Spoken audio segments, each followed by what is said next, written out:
ሰላም እንደምን አላችሁልን ውድ ቤተሰቦቻችን ለዛሬ ስለ አዶናይ አዲስ መረጃ ይዘን መተናል። ቪዲዮን ላይክ በማድረግ ጀምሩ።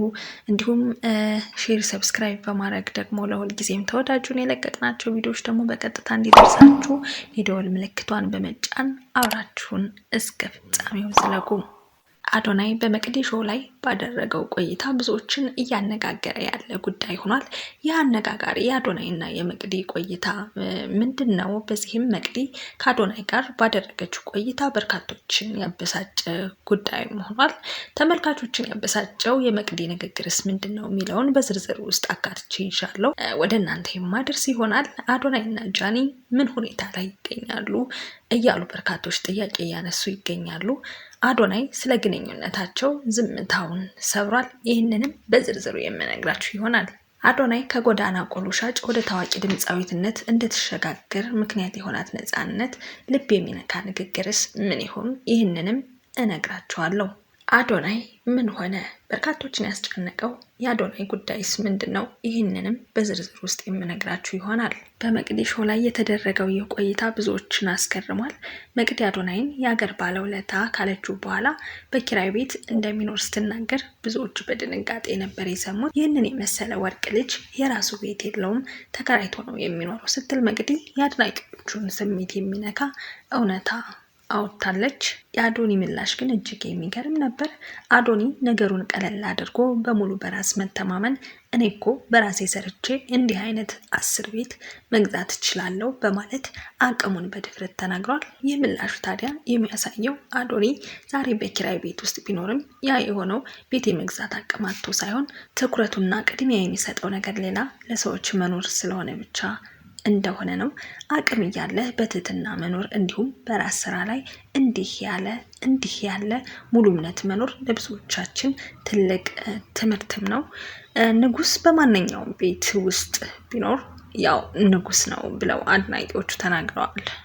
ሌላውና ብዙዎችን እያነጋገረ ያለው ጉዳይ ደግሞ በአሁኑ ሰዓት በማህበራዊ ሚዲያው መንደር በሰፊው እየተወራ ያለው የቲክቶከሩ አዶናይና የጃኒ ግንኙነት ጉዳይ አሁንም ድረስ ግልጽ የሆነ ልባት አላገኘም። ግንኙነታቸው በይፋ ይቋረጥ ወይስ ሲቀጥል ባልታወቀበት በዚህ አሻሚና ውጥረት በሰፈነበት ወቅት አዶናይ ስለ ፍቅር ያደረገው ትልቅ ንግግር የብዙ ተከታዮችን ቀልብም ስቧል። አንድ ሰው እንዲወዳችሁ ብላችሁ ራሳችሁን አታድክሙ፣ ሌሎች እንዲወዷችሁ ስትሉ የራሳችሁን ማንነት አትጣሉ በማለት አዶናይ ጠንካራ መልእክት አስተላልፏል።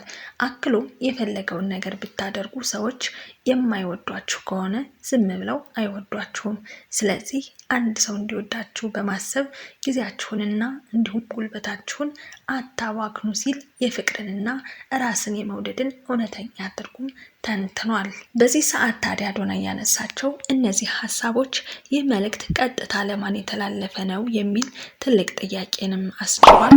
ብዙዎች ንግግሩን አሁን ከጃኒ ጋር ካለበት ወቅታዊ ሁኔታ አንጻር እየተረጎሙትም ይገኛሉ።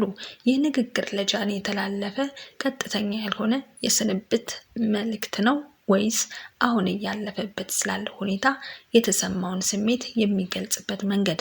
የጥንዶቹ የወደፊት እጣ ፈንታ በጉጉት በሚጠበቅበት በዚህ ቅጽበት የአዶናይ ቃላት ከምንጊዜውም በላይ ትልቅ ትርጉምና ክብደትም ተሰጥቶታል። ውድ ቤተሰቦቻችን እናንተስ የአዶናይን ንግግር እንዴት አያችሁት?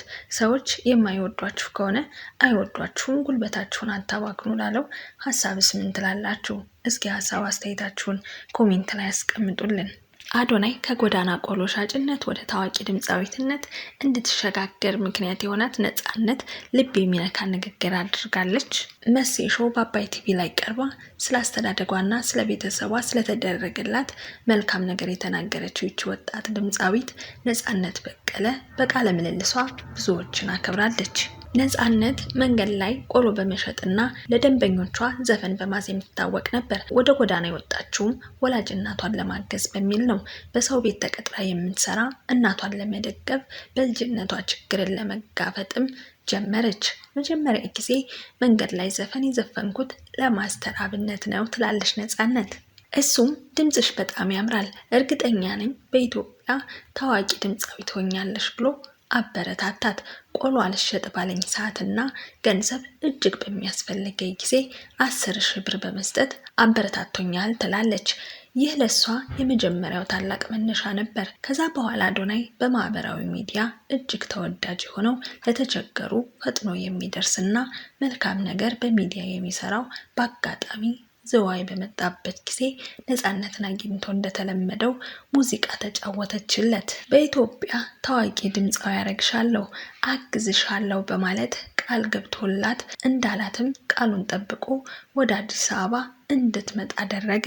በፕሮግራሙም ላይ ታዲያ ነፃነት አዶናይ ያደረገላትን ቃላት እያጠራት ሁሉንም ነገር ችሎ የሚያኖረኝ እሱ ነው፣ የራሴን ስራ እንድሰራ እያበረታታኝና መንገድ እየሆነ ያለውም እሱ ነው፣ ከኔ በላይ ሆኖ የሚሯሯጠውን አዶናይን አቡነ ተክለ ሃይማኖት ከረዱኝ ጥሩ ደረጃ ደርሼ ውለታውን ልከፍለው ፈልጋለሁ። ብዙ የደከመች እናቴንም አግዤ ቀና ማድረግም እፈልጋለሁ ትላለች። እንዲሁም ለመጀመሪያ ጊዜ ያበረታታትን ማስተር አብነትን አመስግና ከህመሙ ፈጥኖ እንዲያገግም ምኞቷን ገልጻለች።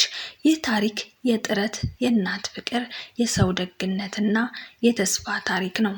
ስለዚህ እኔም ካፍሽ ሁሌም የማይጠፉ ጻድቁ አባታችን አቡነ ተክለ ሃይማኖት መሻትሽን ያሳካልሽ ልላ ተወዳለሁ። አዶኒ ከሰሞኑ በርካቶችን ያስጨነቀ አድናቂዎቹን ተመልካቾችን ማለት ነው ያስጨነቀ አንድ ጉዳይ ተፈጥሯልና የአዶናይ በርካታ አድናቂዎቹና ወዳጆቹ ተጨንቀው የተለያዩ ሀሳባቸውንና አስተያየታቸውንም ሲሰጡ ተስተውለዋል። ከመጨነቃቸው የተነሳ ማለት ነው።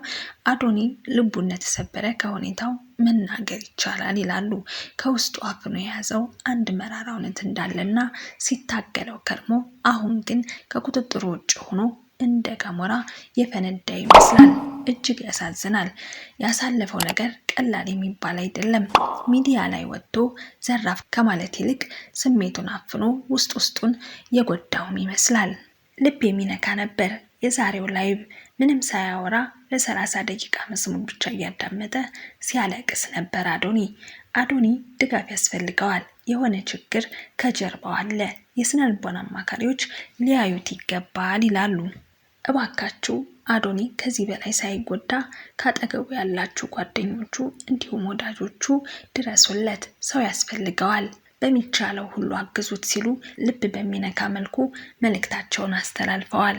ውድ ቤተሰቦቻችን ለዛሬ የነበረን መረጃ ይህንን ይመስል ነበረ። የአዶኒን መጨረሻውን እየተከታተልን ወደ እናንተ ውድ ቤተሰቦቻችን የምናደርሳችሁ ይሆናል።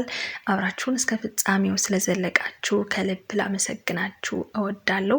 ቪዲዮውን ላይክ፣ ሼር፣ ሰብስክራይብ እያደረጋችሁ ደግሞ የዘወትር ቤተሰብ እንድትሆኑ ጋብዛችኋለሁ። እንዲሁም የለቀቅናቸው ቪዲዮዎች በቀጥታ እንዲደርሳችሁ የደወል ምልክቷን በመጫን አብራችሁን ለሁል ጊዜም እንድትቆዩ ስላመሰግናችሁ እወዳለሁ። ለዛሬ ሰናይ ጊዜ ይሆንላችሁ።